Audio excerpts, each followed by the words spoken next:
Hello, the last part of your story, The New Kid, is to do some check for understanding. I'll put it in present mode so we can see it good. Um, we'll go through the slides. So here's your title page. At this point, you've read the story or heard the story at least 2 or 3 times. So you know that Beth is our main character, and you can decide which one of those girls you think is Beth. Let's go to the next slide. And this is just the answers for the preview words. So peers are a person or a group of people the same age as you. And if you're shy, it means that you're quiet and maybe a little frightened to stand out in the crowd. I think that's how Beth is described in the story.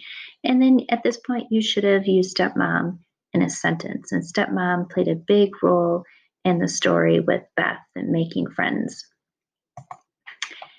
The next part, this was a huge sheet cake. So it's a great big flat cake. Playing the flute, you know from our story that Beth plays the flute. And Sleepy Farm Town, you know that she came from a town, maybe it was kind of small buildings, not a lot going on. Okay, so at this point you can listen to the story again and read it, and then you're going to answer the questions right in the slide. So the first question is, what are 2 things you know about Beth? And I really need you to write in complete sentences. So a complete sentence could start out like, 2 things I know about Beth are, and I underlined some things that you could put into your sentence. You can also underline in this document if it helps you. It's called annotating and helps us kind of refer back to evidence in the story. The next question is, who is Bruce? How do we know Bruce is a nice classmate? So you can go back and read and you can underline things and say, Bruce is a nice classmate because, and there's a couple things that he does that are pretty nice. And the next question is, what challenge is Beth having moving to a new town? So what are some challenges that she's having? Again, go back, find some evidence. Why is she having a hard time?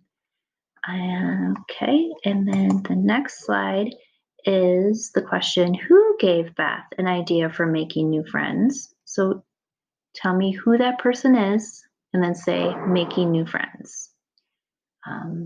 Just make it a complete sentence. So if it's Dad gave Beth an idea for making new friends, then that would be a complete sentence. The next question is, Beth has a friend. Who is it? Do you think she realizes that she made a good friend? So I'm just kind of looking for your opinion there. And your last question is, what are at least 2 things that she is doing to make her party great? So again, a complete sentence. 2 things she is doing to make her party great is, and you can go back and find some things that she's doing. And pretty much this whole page is her doing lots of planning. So just name 2 things, 2 pieces of evidence that shows what she's doing to make her party the greatest.